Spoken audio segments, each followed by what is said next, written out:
রামিসার বাবা আহ, এই রাষ্ট্রকে এক চ্যালেঞ্জ ছুড়ে দিয়েছে। তার মেয়ের বিচার হবে না।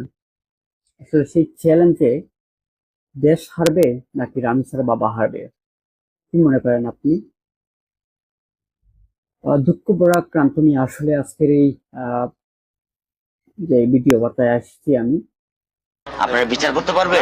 পারবেন না। এটা বড় যুব 15 দিন, এরপর আরেকটা বড় কোনো ঘটনা পড়বে, এটা ধার চলে চলে যাবে। আমরা অহরহ এই ঘটনাগুলো আমরা দেখতে পাচ্ছি। আজ রামিসার মতো শিশুরা আজ আমাদের দেশে, রামিসার মতো হাজার হাজার মেয়েরা প্রতিদিন এরকম নির্যাতনের শিকার হচ্ছে, হত্যা করা হচ্ছে, আমরা দেখতে পাচ্ছি। যেমন ধরুন, আমাদের কুলাউড়ার বেশ কিছুদিন আগে আঞ্জুম হত্যা আলোচিত একটি ঘটনা ছিল। সেই ঘটনাটিও আসলে এখন আর ধামাচাপা হয়ে গেছে। এখন পর্যন্ত আমরা আসলে তার কোনো আপডেটই আমরা এখন পাই না।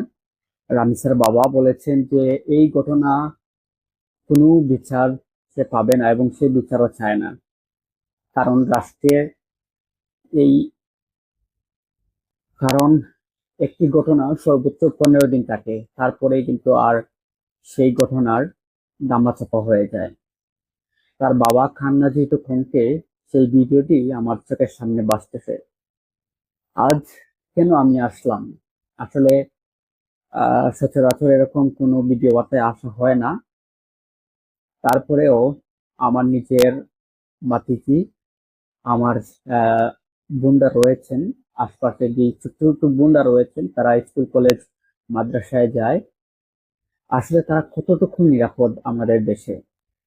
আমরা কোন দেশে আমরা জন্মগ্রহণ করেছি? এই ছোট্ট ছোট্ট মেয়েদের এই দেশে জন্মগ্রহণ করাটাই তাদের ভুল, এটাই তাদের অপরাধ। রাষ্ট্র 3 মাস 4 মাস সময় নেয় কেন?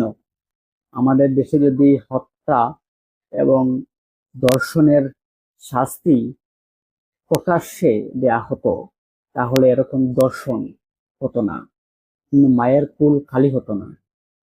কিন্তু না, আমাদেরকে প্রসেসিং করতে করতে করতে করতে সেই 3 মাস পরেই যে ইস্যুটা থাকে, সেটা আর ইস্যু হয় না, সেটা দামাচাপা হয়ে যায়।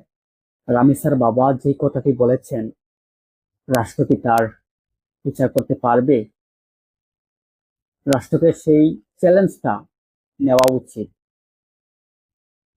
তার বাবার সেই চ্যালেঞ্জকে গ্রহণ করে দেখতে দিতে হবে যে রাষ্ট্র পারে, রাষ্ট্র চাইলেই পারে কোনো অপরাধীকে ধরতে, তার কঠিন শাস্তি দিতে।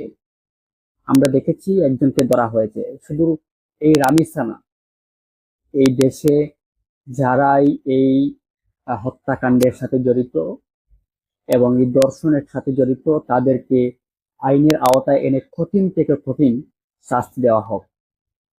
এবং প্রকাশ্যে এরকম দুই একটি শাস্তি দিলেই এটা আমার ব্যক্তিগত কথা, 2 থেকে 3টা যদি এরকম প্রত্যেকটি জেলায় উপজেলায় শাস্তি দেওয়া হয় প্রকাশ্যে, তাহলে দেখবেন মানুষ ভয় পাবে, এ থেকে সচেতন হবে।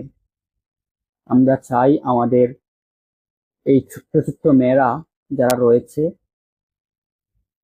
তারা নিরাপদে চলাফেরা করুক, স্কুল কলেজ মাদ্রাসায় তারা নিরাপদে যেতে পারে এবং আবার বাসায় আসতে পারে। আমরা বিচার চাই, বিচার চাই, বিচার চাই।